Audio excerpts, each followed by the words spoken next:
I'm Taylor Graveman, and I'm a junior here at Spearfish High School. I recently competed at the Iowa team duels, and I was on South Dakota Heat. I went 8-0 undefeated on the weekend, and I also received Outstanding Wrestler Award. It felt pretty nice because I was able to be a leader for all of the girls who were on the team, and I was also able to do what I love, wrestle. I was able to compete through my family and Coach Martin, and also the other girls that competed with me and my other coaches. I was thankful for this opportunity because it helped me grow as a wrestler, and it also helped me know what I need to work on to continue to get better throughout the season. In order to be a good wrestler, you have to follow through with what you set to a plan. So if you have a goal in mind, you got to keep that goal in mind, and you have to work hard every single day in order to reach that goal. And once you've reached that goal, it's not done. You have to set new goals in order to keep improving throughout the sport. In July, I will compete at Fargo, and my goal is to be on the top of the podium. Next year is my senior year, and I plan to take it home with a 3-time state championship. Hi, I'm Maraia Kruske. I wrestle here at Spearfish High School. Recently, a couple of us went to Des Moines, Iowa to wrestle in some national tournaments. I was on South Dakota Fire. The competition there is a lot different than it is here in South Dakota. National tournaments are just a lot harder. You see girls with more experience, and you get a good fight when you're going out there, and you have to prove that you put the work into it.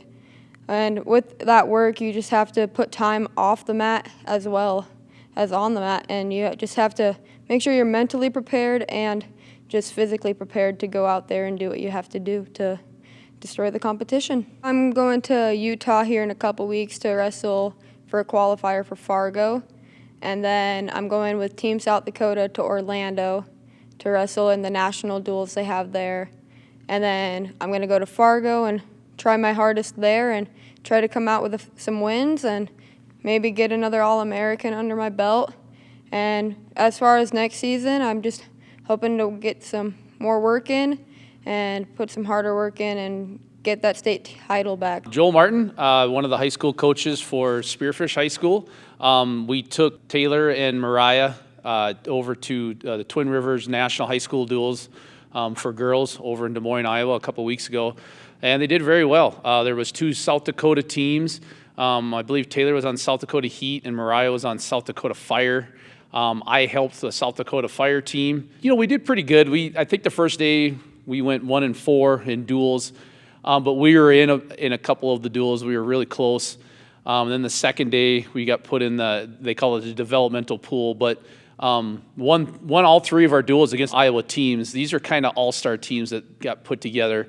The one Taylor was on, I think out of the 12 weight classes, I think 8 of them were state champs for South Dakota.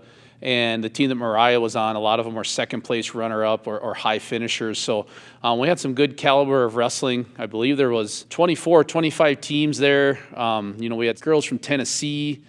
Texas had 2 teams. Missouri had 2 teams. I believe the Missouri team, one of them won it. They were a very, very solid team. Iowa probably had 6 or 7 girls teams there. Wyoming had a team. Montana had a team.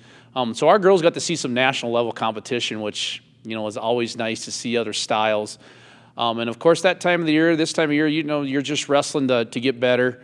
You know, those girls did. The thing I was impressed with Maraia and Taylor the most is in South Dakota terms, there probably hasn't been a lot of high school girls that have been wrestling longer than they have been. You know, they're both juniors, going to be seniors. They've both been wrestling since 3rd or 4th grade.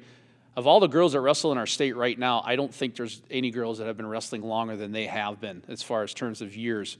So the nice thing what I think they did, a lot of the girls that were there looked up to those 2. And they were both on separate teams. And I kind of believe that, you know, they took that leadership role of showing those girls of how things should be done, how the warm-ups should be done. I heard one of the girls on Taylor's team remark, I've never warmed up like that before. And, you know, that was kind of neat to hear that they are taking a page from those 2. And Maraia did a great job of running our team, too, and getting the girls going and kind of like, hey, let's get going and let's support each other. So that really made me happy as a coach to see our two girls taking a leadership role that weekend. So it wasn't just about going and wrestling and getting better. It was also becoming better as leaders and people. And that's kind of what it's about, right? So that was probably what I took out of it the most, was that those two were taking that role under the belts and showing the girls, the next generation, hey, this is how things are done. But yeah, overall it was a great experience. I think Taylor probably said, or you guys do, she was voted outstanding wrestler, was considered a gold level All-American, and Maraia was considered a bronze level All-American, which, that's pretty cool. That's a national level thing. They're both planning on wrestling in Fargo later on this summer, which is the big national tournament where you're kind of measured against everything. And I believe they're both going to the regional qualifier in Utah in a couple weeks as well.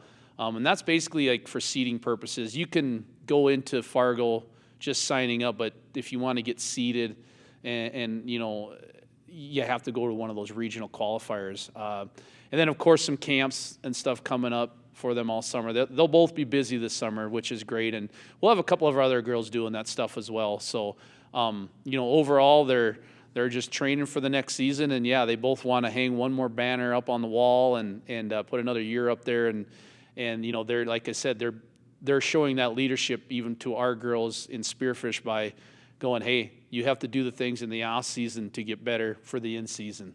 So, yeah, we're looking forward to it.